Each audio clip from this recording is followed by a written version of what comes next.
allongé sur le dos. On va le faire en 2 positions différentes aujourd'hui. J'inspire, mon ventre se relâche.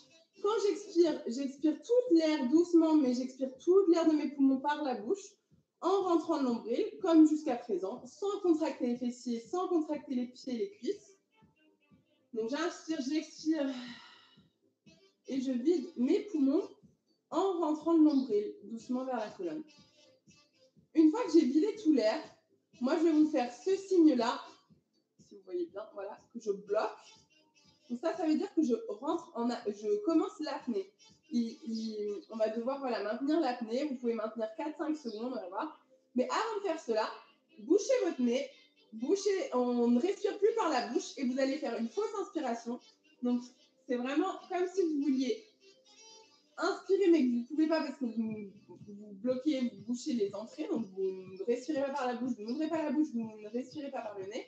Donc souvent en se tenant au nez et en ouvrant les côtes, vous sentez vraiment donc, la fausse inspiration. Et là, vous allez sentir tout, en fait, comme si ça s'ouvrait. Vous avez de l'espace sous vos côtes. Donc ça, c'est vraiment l'exercice important pour les abdos hypopressifs parce que ça va justement diminuer la tension dans votre abdomen et faire remonter tous vos organes sous les côtes. Et justement, plus vous ouvrez, plus vous faites remonter, plus vous allez travailler le muscle qui affine la taille. Et c'est vraiment très, très important. 1, pour les problèmes de dos. 2, pour les problèmes, tout ce qui est post-natal, pour ne pas mettre trop de poids sur le périnée, etc. Et puis, tout simplement, pour protéger son dos et affiner sa taille. Ça nous intéresse toutes, je pense. Et tous, pour pas avoir le ventre qui sort, ça aide aussi à la digestion, à avoir une bonne digestion, etc. Donc, on va le faire ensemble. Quand je fais ce mouvement-là, c'est que j'ai commencé l'apnée, donc j'arrêterai de parler. Et on maintient, donc une fois qu'on bloque et qu'on est en apnée, qu'on a vidé toute l'air de nos poumons et qu'on a le ventre rentré nombril vers la colonne, on insiste, donc on bouche, vous pouvez boucher votre nez et vraiment faire l'inspiration forcée si vous ne l'avez jamais fait. Et puis au fur et à mesure, vous verrez que vous n'avez pas besoin de boucher votre nez, vous prendrez juste l'habitude d'ouvrir vos côtes et de faire tout rentrer en dessous. Et on maintient, dans cette position, on maintient l'apnée en rentrant le nombril vers la colonne et aussi en haut. On a l'impression de vraiment le faire monter en haut sous les côtes. Donc on va le faire ensemble. Inspire, relâche le ventre, expire. J'ai la colonne bien allongée au sol. Je vide mes poumons d'air. Et attention, je vais être en apnée. 3, 2, 1.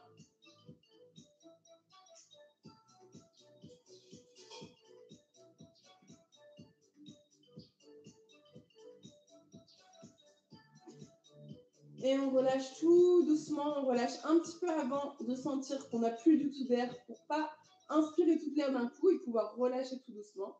Donc je répète les 3 étapes. J'expire toute l'air de mes poumons et je rentre légèrement le nombril vers la colonne.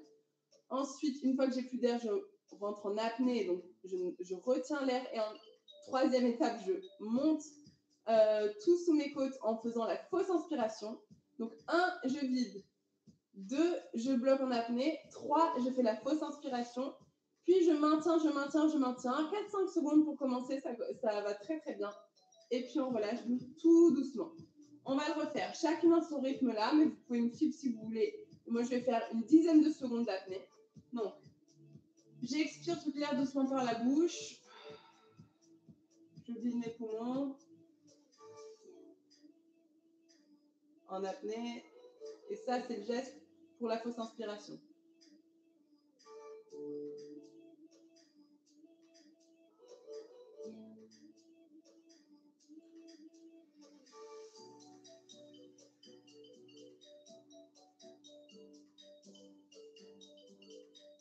Et on reprend l'air tout doucement avant de relâcher